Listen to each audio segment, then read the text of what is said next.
tak silap kami memilih Insaf Travel pada tahun ini, insya-Allah Insaf terbaik.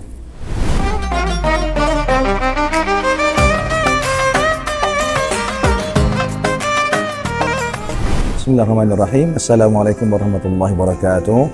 Saya Ustaz Haji Muhammad Amin Faisal bin Haji Uzib, salah seorang jemaah Haji Insaf Travel and Tours bagi tahun 1447-2006. Alhamdulillah, saya dan isteri telah memilih pakej Anjum bersama dengan Insaf Travel pada kali ini. Dan alhamdulillah kami bersyukur dan pilihan kami ini sangat tepat, dengan kami berada 15 hari di Aziziyah, pengisian yang sangat mantap daripada Ustaz Pilot yang memang sangat-sangat menyentuh di dalam, termasuklah Ustazah Asma itu sendiri dalam pengisian rohaninya. Di sana kami dibimbing dengan sepenuhnya oleh petugas-petugas yang hebat, antaranya yang diketuai oleh Ketua Mutawif kita ataupun Ketua Pembimbing kita Ustaz Zudi, yang memang sentiasa ceria, alhamdulillah. Dan selepas haji, kami juga berterima kasih kepada seluruh warga Insaf Travel and Tour, khususnya kepada BOD yang telah menyediakan jamuan kesyukuran kepada semua jemaah yang terlibat, seramai 249 orang jemaah haji pada tahun ini, yang diraikan dalam satu majlis yang sangat gemilang.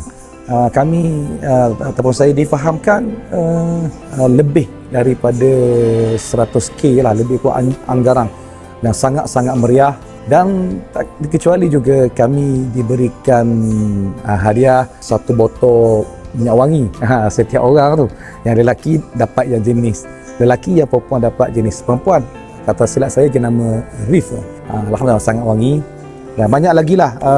Dalam bilik kita orang semua, sama ada di Hotel Mekah ataupun di Hotel Madinah, sentiasa disediakan air Zam-Zam. Ini tak termasuk yang disediakan oleh pihak tabung haji, yang botol kecil tu.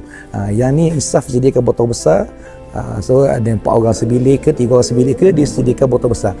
Habis boleh refill, boleh minta, boleh request balik dengan Insaf.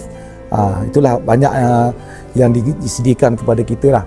Dan tak lupa juga kelengkapan yang diberikan, beg besar, beg bagasi, beg sandang dan sebagainya, kira-kira lebih daripada 20 item lah.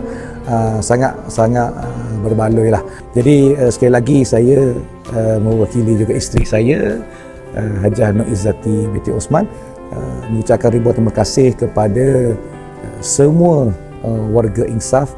Dan kami alhamdulillah tak silap kami memilih Insaf Travel pada tahun ini, insya-Allah Insaf terbaik.